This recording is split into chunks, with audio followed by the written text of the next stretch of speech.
నాకు సంబంధం లేదు, ఎందుకంటే తర్వాత వచ్చి వాడిని కొట్టాలనుకుంటే రమ్మని కొట్టండి. నేను ఓన్లీ డైలాగ్ డెలివరీ చేస్తున్నాను అంతే. ఇది బేసికలీ ఓపెన్ హార్ట్ థీమ్లో చేయబడుతుంది. So ready, 1 2 3 here we go. ఆయన పేరులోనే ఒక కే, సంగీతం ఆయనకి ఓకే, మిగతా సింగర్స్కు ఆయన ఒక బోస్ డీకే. అమెరికాలో ఉంటూ సంగీతానికి గాను ఆయన చేసిన సేవలకి షికాగోలోనున్న ఒక గుంపు ఆయనకి మ్యూజిక్ మరణం మృదంగం అని ఒక బిరుదు ఇచ్చారు. ఇలానే పని లేని ఇంకొక 10 మంది కలిసి పాటల పుంపుహార్ అని ఇంకో బిరుదు ఇచ్చారు. ఈరోజు మీ ముందుకు వస్తున్నది ఇంకెవరో కాదండి, మన సింగర్ పీపీకే గారు. సో ఈ ఓపెన్ హార్ట్ కార్యక్రమానికి welcome to open heart PPK గారు. నా పేరు పీకే. మంచిది, నమస్కారం. నమస్కారం. సో ఓపెన్ హార్ట్కి మీకు వెల్కమ్. ఎలా ఉన్నారు, ఏంటి సంగతులు చెప్పండి. చాలా బాగున్నానండి. అంటే అండి ఇప్పుడు అందరి సింగర్ లాగా అలా అలా బతికేకునండి, బాగానే సక్సెస్ఫుల్గా అట్లా బాగానే ఉన్నానండి. అవును, నేనే ఒక పెద్ద పీకే గాండి, నా పేరు పీకే. నేనే పీకే గాండి, నాకంటే మీరు ఒక ఆకు ఎక్కువ చదివినట్టున్నారే. మీ పేరులో ఒక ఎక్స్ట్రా పీ కూడా ఉంది. అంటే ఇది పుట్టుకతోనే పెట్టిన పేరా, మధ్యలో ఎవడైనా ఏమన్నా? అలా ఏం లేదండి. అంటే నా అసలు పేరు వచ్చి గుండుపోలు గురునాథం అండి.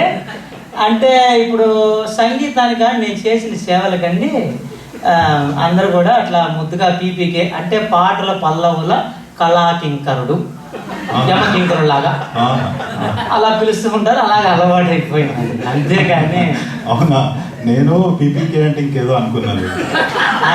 లేదండి, అలా కాదు. అట్లా కాదండి, ఇప్పుడు పీపీకే అంటే పిచ్చి అదేదో ఉంటుంది కదా, కాదా?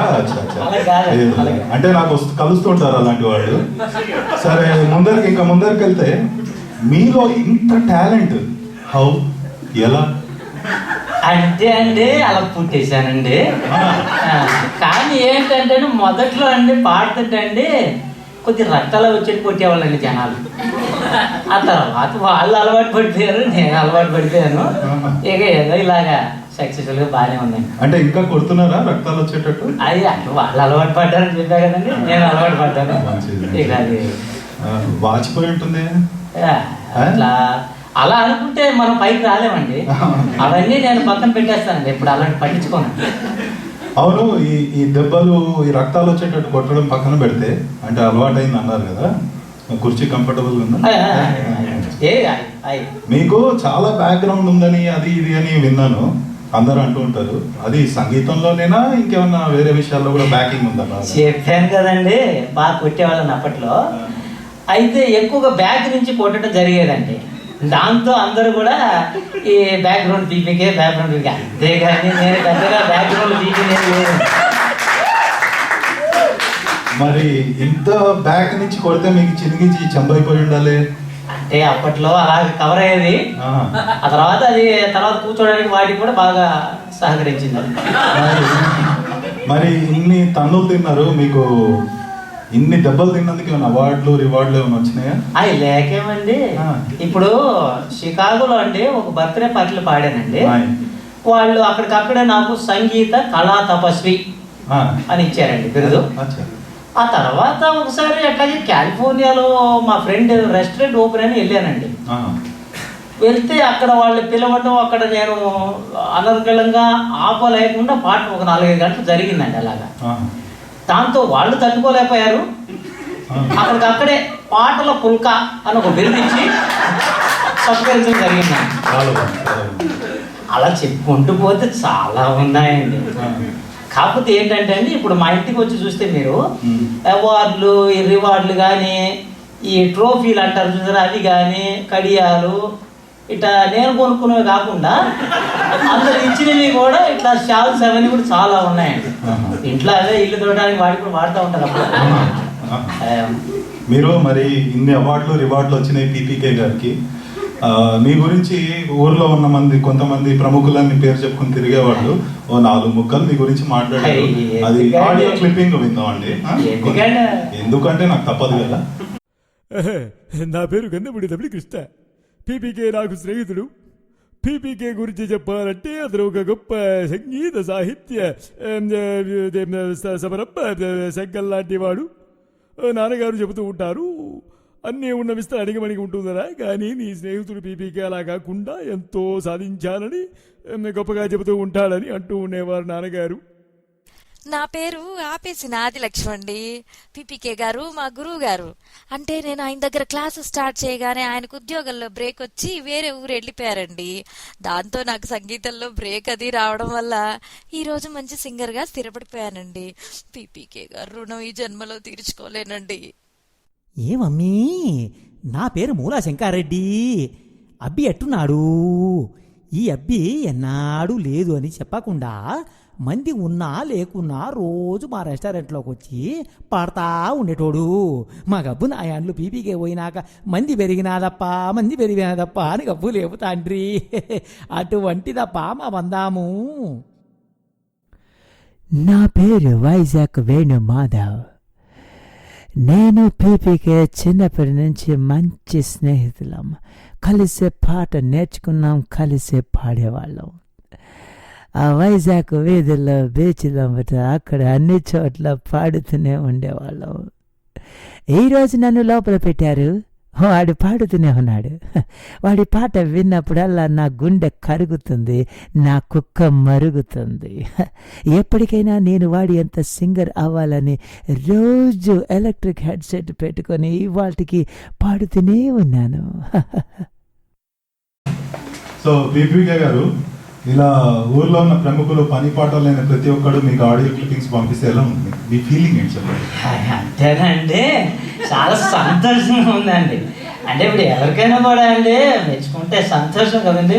కానీ మీరు ఎలా అండి ఇంతమంది ఊరుకోండి ఇప్పుడు లేదండి, మీ సిగ్గులేనితనానికి సీమలు లేవని అర్థం. మీరు అలా అలా అలా ఎమోషనల్ కాకుండా సరే ఒక చిన్న బ్రేక్ అనుకున్నాం, కానీ ఈ ఫ్లోలో బ్రేక్ వద్దులేండి, ఎందుకంటే మీరు ఎమోషనల్ అవుతున్నారు. మీరు అట్లా నవ్వి నాతో మీరు మామూలుగా మాట్లాడారు, పాడేటప్పుడు నవ్వటం అలవాటు. అవును, మీరు ఇప్పుడు పాటలు పాడతారు, ఇవన్నీ చేస్తారు కదా. జడ్జింగ్లు, షోలో జడ్జింగ్లు, సారీగామపా ఇది అది వాటిల్లో ఉన్న జడ్జింగ్లు అట్లాంటివి చేశారా, లేదా ఓన్లీ మీరు ఇంట్లో పాడుతారు? అలా కాదండి. అంటే జడ్జింగ్ అంటే అండి, ఇప్పుడు ఇక్కడ ప్రోగ్రాంలు జరుగుతూ ఉంటాయి కదండి, ఈ సింగిల్ పాడుతూ ఉంటానండి, వెనక మా నుంచొని నేను జడ్జింగ్ చేస్తూ ఉంటానండి. అంటే ఈడి పాట దొబ్బెట్టేసాడు, నేనైతే అలగలగా మంచిగా పాడేద్దునని అలా జడ్జింగ్ అది చేస్తూ ఉంటాను. అంతేగాని అండి వేరే జడ్జింగ్ లేదండి.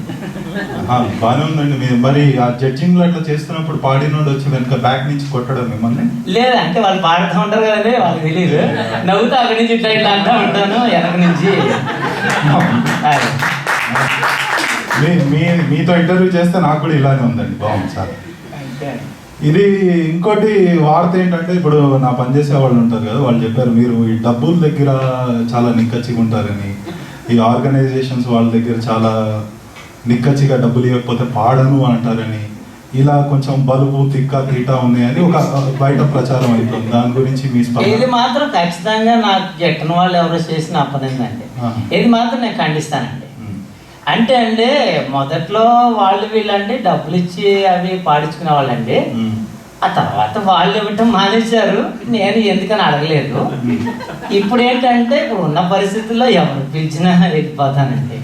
అదేండి ఒక్కోసారి నేను ఎదురండి $20 $40 ఇచ్చేసి ఇంకొకటి అంటే నేను ఈ సంగీతం ఫీల్డ్ ఎప్పుడు వినంది ఒకటి మీ గురించి విన్నాను. మీరు పాట ఏ శృతిలో ఉన్నా మీరు మీ శృతిలో పాడతారంట. అంటే అండి నేను నేర్చుకునే రోజుల్లో శృతులు అట్లాంటివి లేవండి, అన్నిటికీ కలిపి కొట్టరా కామెడీ రంగా అని ఒకటే ఉండేదండి, అదే వాయించేవాళ్ళం అండి. అదే అలవాటు అయిపోయింది, జనాలు చెప్పే కదండి వాళ్ళకి అలవాటు అయిపోయింది. ఓకే, అంటే ఈ శృతి ఎందుకు మారుతుంది? మీది వెనకాల నుంచి పడే దెబ్బల వల్ల ఏమన్నా అపశృతి అవుతుంది? అదేం లేదండి, అట్లేం కాదు. అంటే శృతి అది అట్లా పుట్టడమే కారణం జన్మ. ఇంకోటి ఏంటంటే అలాగే మీరు పాడినప్పుడు మీరు జడ్జిమెంట్స్ చేస్తారు కదా, అలానే మీరు పాడేటప్పుడు కొంతమంది మిమ్మల్ని వచ్చి అపర బాలసుబ్రహ్మణ్యం, యేసుదాసు, ఉన్ని కృష్ణను, కుమార్ షాను అని ఇట్లా అంటారంట కదా, అది నిజమేనా? అందులో మాత్రం ఎటువంటి అతిశయక్తి లేదండి. ఏంటంటే అండి, నేను ఇప్పుడు పాడుతూ ఉంటే స్టేజ్ మీద వాళ్ళు తట్టుకోలేరండి, వినేవాళ్ళు తట్టుకోలేరు. ఒక్కోసారి వాళ్ళే పైకి ఎగేసుకుని వచ్చేసి వాళ్ళే ఎస్పి అని, యేసుదాస్ అని, సార్ ఇట్లా చెప్తూ ఉంటారు. కాకపోతే అంటే అందులో నిజం ఉందండి. ఇప్పుడు ఎస్పి బాలసుబ్రహ్మణ్యం గారికి ఆయనకి ఏదో ఒక టాలెంట్ దేవుడు ఇచ్చాడు, యేసుదాస్కి ఒకటి ఇచ్చాడు, అందరినీ కలిపండి నాలుగు పెట్టేశాడండి. అది మాత్రం చెప్పుకోవాల్సిందండి. హాయ్ మరి ఏదో ఆపరానైనా సార్ ఏం లేదండి. ఇప్పుడు ఎస్పీబీ గారు, యేసుదాస్ గారు వారి మానాన ఏదో వాళ్ళు బతుకుతున్నారు. మీ కన్ను, మీ కరుణామయ కన్ను వాళ్ళ మీద పడింది అంటే లేదండి, అలా ఏం లేదండి. నేను వాళ్ళ దేశాన్ని నేను వెళ్ళి పాడట్లేదండి, వాళ్ళు ఇక్కడ రానే ఉన్నాయి, వాళ్ళు ఇక్కడ వచ్చి పాడకూడదండి. నేను ఉన్నా కదండి. సరే సార్, మంచిది. మళ్ళా ఈ బ్యాగ్ పగలగొట్టుకుని, బ్యాగ్ ఉంది కదా పగలగొట్టారు కదా, రక్తాలు వచ్చేటట్టు కొట్టిన తర్వాత మీరు కొంచెం పాటలు అవి ఆగారని విన్నాను. మీరు కాంపిటీషన్స్ అలాంటి వాటిల్లో వెళ్ళడం, పాడటం ఇంకా జరుగుతుందా? అంటే మీరు పాఠం ఆపేశారని ఒక పుకారు. లేదు, అదేం లేదు, గిట్టిన వాళ్ళు చేసేవాడిని ఇవన్నీ. నేను నమ్మనండి, జనాలు ఉన్నారు లేకపోతే నేను పాడుతూనే ఉంటానండి. అది దాంట్లో ఏం లేదండి. ఇప్పుడు కాంపిటీషన్స్ అంటే అండి వెళ్ళానండి, అమెరికాలో పాడుతా పుల్లగాను ప్రోగ్రామ్ జరిగిందండి. దాంట్లో అండి బాగా నేను పాడేసి ఫైనల్స్ దాకా వెళ్ళాను. తీరా చూస్తే అండి అందరు 4-5 పిల్లలు ఉన్నారండి. ఇక వాళ్ళతో యాడ్ పోటీ పడతామండి. అంటే యాక్చువల్గా అయితే నేను పోటీ కంటిన్యూ చేద్దాం అనుకున్నానండి, కానీ మా ఆవిడ తిట్టిందండి, వద్దులేండి అండి, ఇంకా మానేసి నేను తప్పేసుకోవడం జరిగింది. అలాగే అండి ఇండియాలో సూపర్ సింగర్స్ ప్రోగ్రామ్ అది ఉంది కదండి, దాంట్లోకి వెళ్ళి నేను పాడదామని వెళ్ళానండి. వెళ్తే అక్కడ పాడినప్పుడు వాళ్ళు, నేను ఫస్ట్ సాంగ్ పాడగానే వాళ్ళు సూపర్ హ్యా అని పంపించేశారండి. అంటే ఫ్రెండ్స్ అంటారండి, నువ్వు ఎట్లా సింగర్ కదరా, వాళ్ళు సూపర్ అన్నారు కదరా, నువ్వే సూపర్ సింగర్ అన్నారు. అప్పటి నుంచి అట్లాగే నేను సూపర్ సింగర్ అయిపోయాను. మీరు సూపర్ అండి, మీ ఫ్రెండ్స్ సూపర్ అండి. మరి మీరు సినిమాల్లో ఎప్పుడు ఏ సినిమా పాట పాడలేదు, ప్రైవేట్ ఆల్బమ్స్ లాంటివి చేయలేదు. మీరు వచ్చి మిమ్మల్ని పరిచయం చేసుకుని నాకు డబ్బులు ఇచ్చి ఇంటర్వ్యూ చేయండి అనేవారు, మీరు ఎవరో తెలియదు నాకు. మరి మీరు ఇంత ఫేమస్ ఎలా అయ్యారు? అంటే అండి సోషల్ మీడియా ఉంది కదండి. అంటే మొదట్లో అండి చాలా కష్టంగా ఉండేదండి. నేను ఎక్కువ స్వయం కృషి నమ్ముకున్నాను అండి. సో మొదట్లో ఏంటంటే అన్ని చోట్ల ఒక 100 అకౌంట్ అట్లా నేనే ఓపెన్ చేసేసుకొని నా పాటలు నేనే లైకులు పెట్టుకుంటే, నేనే షేర్ చేసుకుంటే అవస్థపడేవాడిని.